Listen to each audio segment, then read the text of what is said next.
This channel is for adults and not for kids. Hey guys, thanks for stopping back by.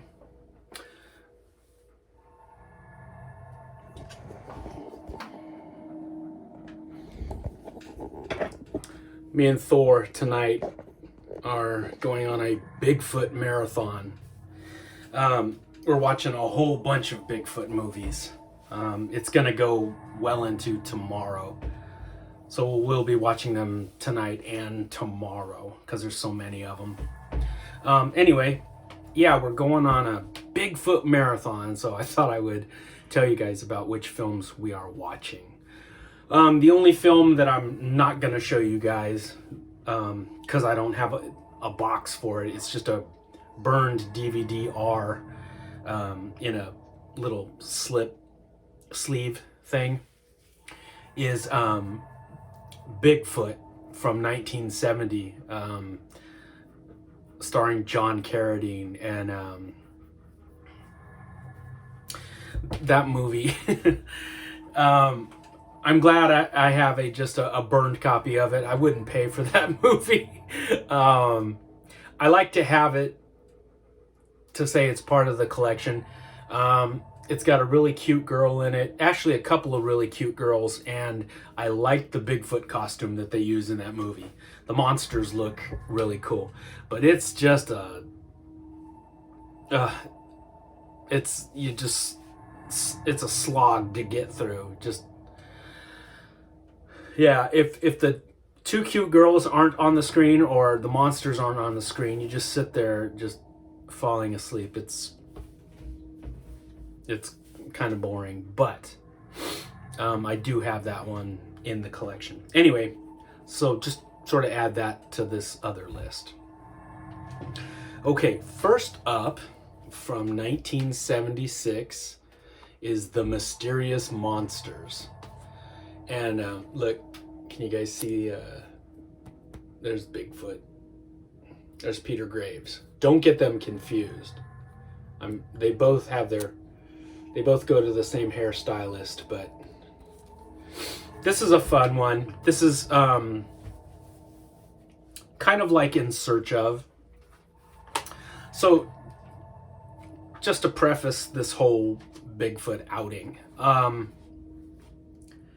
people in the 70s, where I'm from, people in the 70s and into about the middle of the 80s, so like the first half of the 80s, people in the 70s through the middle of the 80s were more open-minded to the strange, to paranormal stuff, cryptozoology, ghosts, aliens, all of it. People were more open-minded to the occult. And then when the 80s, when all the sort of like super Reaganomics kicked in, and you had the stupid satanic panic scare, and everybody turned into a bunch of mindless sheeple church people. People started believing less and less in alternative possibilities, into strange things. But I never stopped. I still believe in all that shit. And why would you not want to believe in that stuff? Like, to me, I would much rather live in a world with magic than without it.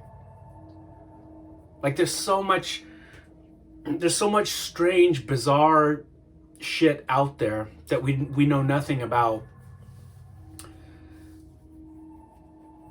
I think it's better to be open-minded to the weird.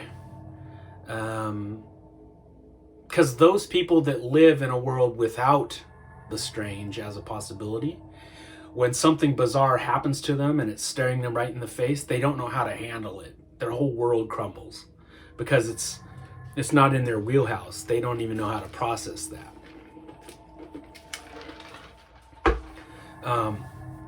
Yeah, and why would you want to live in a world without any wonder? any mystery or magic left in it. It's just fucking boring to me. But I do believe in all that stuff. And I think a lot of people, a lot of Generation X people of our age believe in that type of stuff. At least they're more open-minded to the possibility of, you know, there's a lot of strange shit out there that we don't know anything about. So yeah, In Search of with Leonard Nimoy was high up there on my childhood appreciation of TV.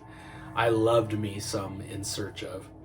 And this thing with Peter Graves is, it's like In Search of, but in a movie length.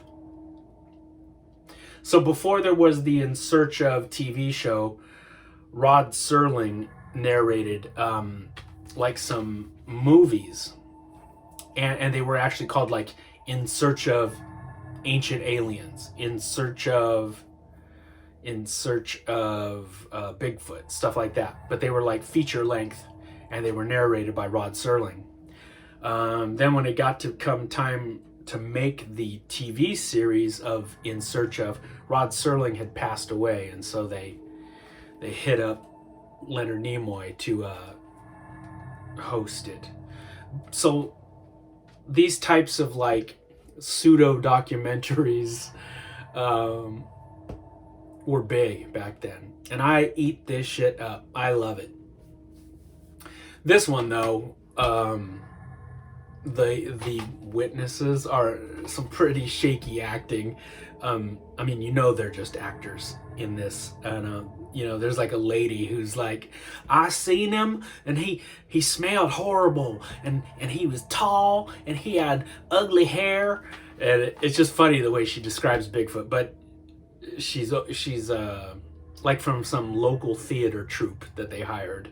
Anyway, this one has cool monsters, and it's a fun watch, especially if you're of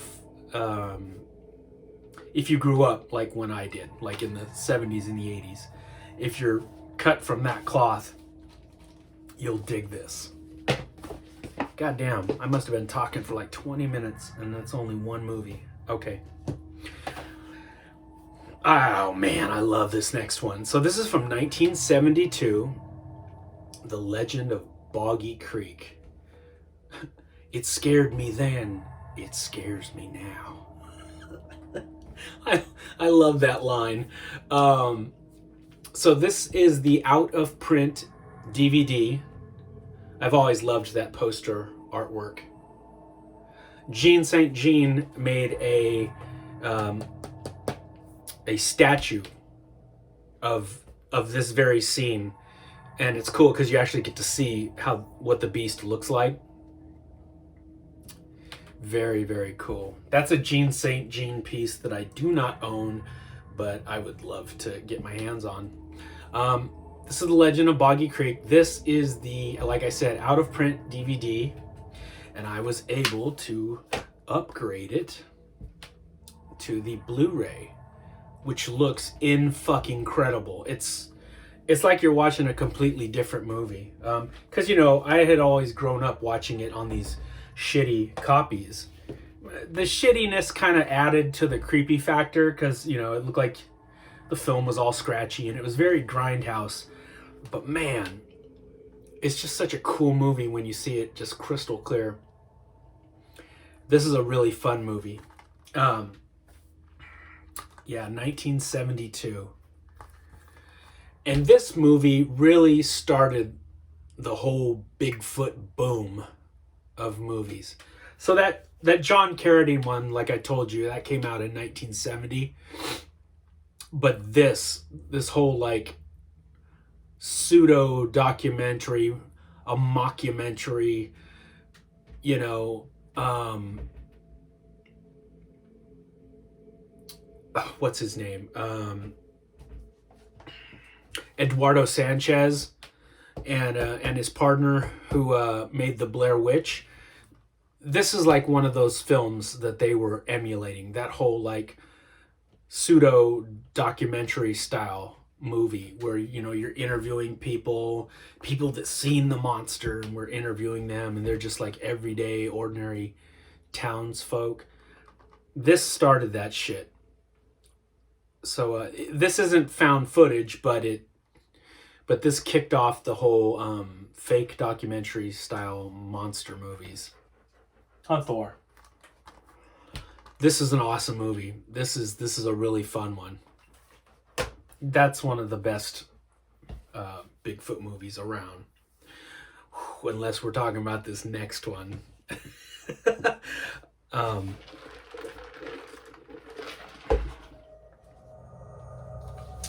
This movie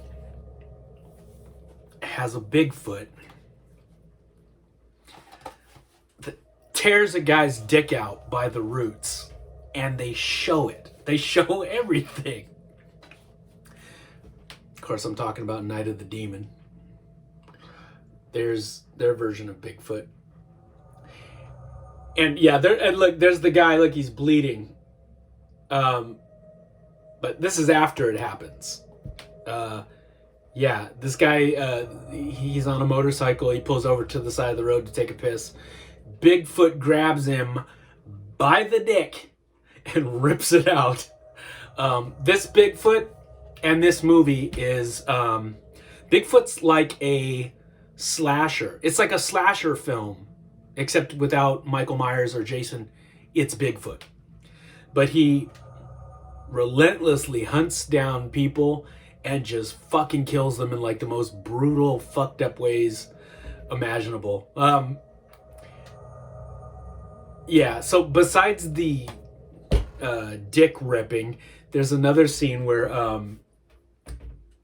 I forget if it's a dude or a chick. Somebody is sleeping in a sleeping bag.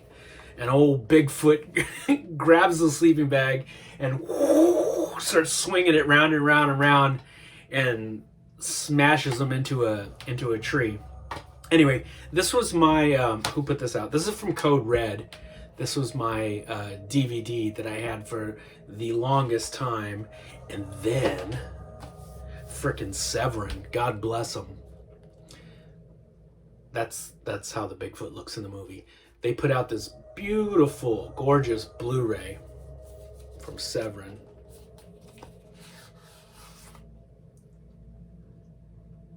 And yeah, it's like Bigfoot is a slasher. It's like a slasher film, but with a giant monkey man. So cool. This is just a super bloody, violent... This is probably the bloodiest and most violent Bigfoot film around. And this one's a load of fun. Yeah, like 1980 was when this one came out. Very cool.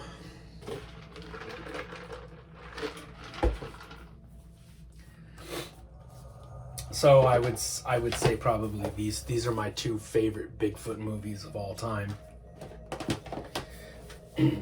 You guys should watch Night of the Demon. It might even be on YouTube. You guys should check it out, though. This is a fun one, and I consider this Bigfoot. I mean, technically it's a Yeti, but, you know, Bigfoot, Yeti, they're damn near the same thing. This is my Blu-ray of Snow Beast. You can find this one on YouTube and watch it. I just wanted a really clear physical copy of it. And the monster in the movie looks cooler than the monster they used on the artwork. But this is from 1977, the same year Star Wars came out. Yeah, this one's a lot of fun. There's a they don't even have the main guy on the cover. There's a guy who's in charge of a ski lodge, and there's a Yeti killing everybody. It's like Jaws, but with a Yeti, with a Bigfoot running around instead of a shark. So, you know, he's like, we're gonna have to close down the ski lodge, and his grandma, who takes the place in Jaws, it was the mayor of the town. You can't shut down the town now. We won't make any money. The whole town thrives on this beach. Same thing. His grandma is like, you can't shut down the ski lodge. It's our one time a year we all make money. But instead of Bruce the shark, it's a Yeti. And it's really cool. And he eats people. So it's a lot of fun.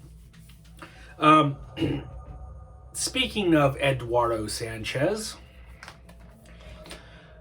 this is the best looking Bigfoot out of all these movies. This is the best looking monster, the best looking Bigfoot. In any Bigfoot movie I've seen, this is the best looking one. This is from 2014. I mean, look at him there on the cover. This exists. So it's a found footage film. But man, this Bigfoot is really cool. And there's scenes where like they're trying to get away from him they're on a motorcycle and they're zooming through the forest, and you see Bigfoot and he's just like hauling ass. He's running like incredibly fast right alongside of him.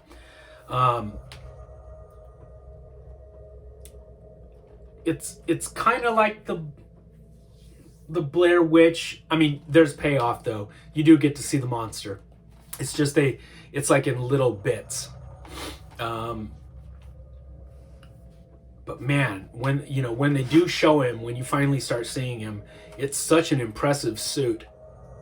This is the best looking Bigfoot suit. It just looks monstrous. And so this one is about a bunch of young, dumb, full of cum 20-year-olds are, out in the woods to basically party and stuff. Anyway, they kill a baby Bigfoot. And so Bigfoot comes for revenge. And it's really cool. It's a fun time. Yeah, Exists is a really cool one. Okay. I show you Night of the Demon. Yeah. Okay. This one has Lance Henriksen in it. This one is Sasquatch. It goes by another name too, but I've always known it under this name. This was 2002 with old Lance Henriksen. The monsters look cool in this one too, but their face is a little more, it skews more towards the human, whereas this one skews more towards the ape aspects of it. That one looks more apey. This one's apey looking too, but he doesn't look like this. He's let's see. He's kind of like he's bald, which you're not really used to seeing a bald Bigfoot. He's got like ape like facial features, but he's kind of got like a bald head. But he's still cool looking though. I don't want to say he's stupid looking because he's not. He's cool looking.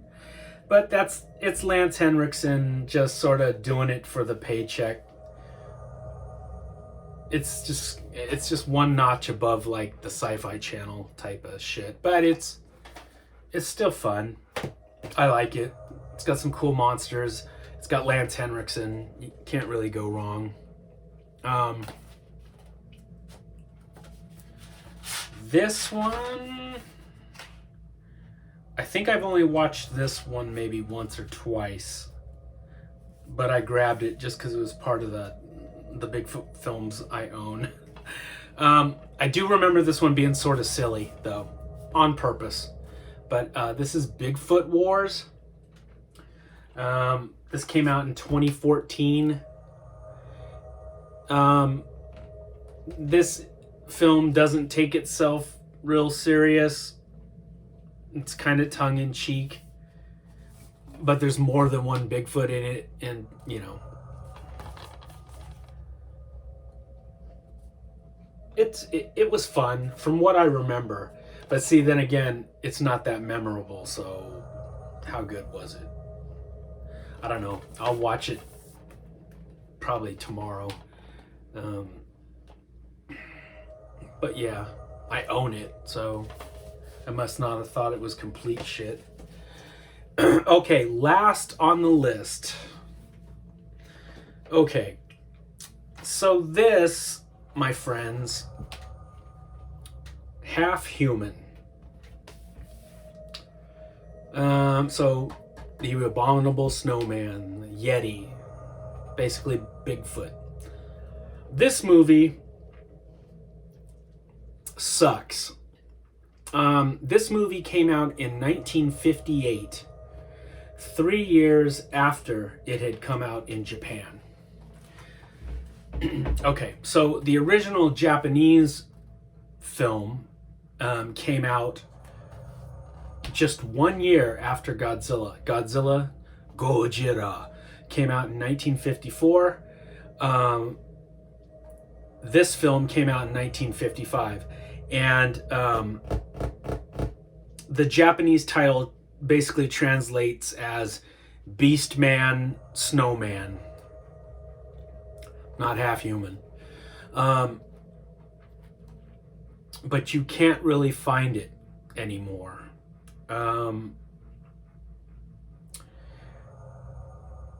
Because of the way that a certain group of people is depicted in the movie, the Japanese authorities sort of banned that film.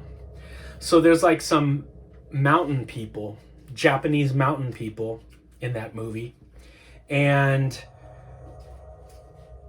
some politically correct group in Japan complained about the way those people were depicted.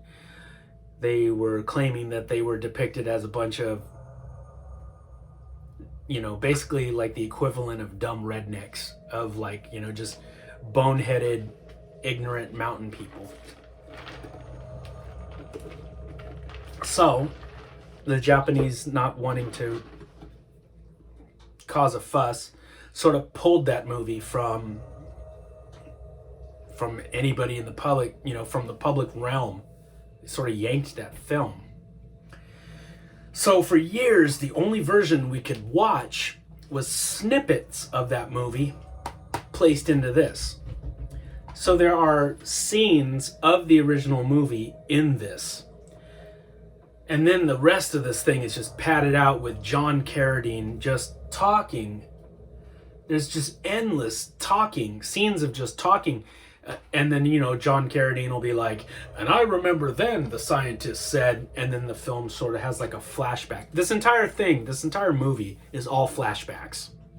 And they cut to the scenes of the Japanese actors. It's horrible. I hate this. But this was the only version you could find, like I said. And I wanted it because the monster looks so bitchin'. He's so cool looking. Well, my friends, if you look hard enough and if you look long enough, dreams do come true. So I got myself, look how fucking awesome he looks. There's his little son. There's both of them.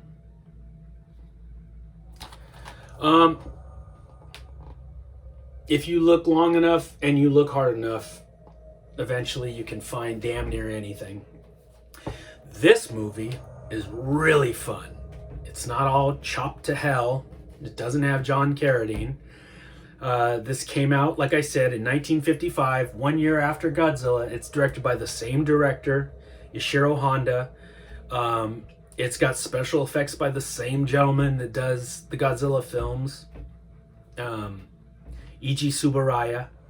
It stars the male and female leads of Godzilla, so it's got Akira Takarada, it's just a really good time. Yeah, it's an awesome Japanese Yeti movie. Why wouldn't you want to watch this?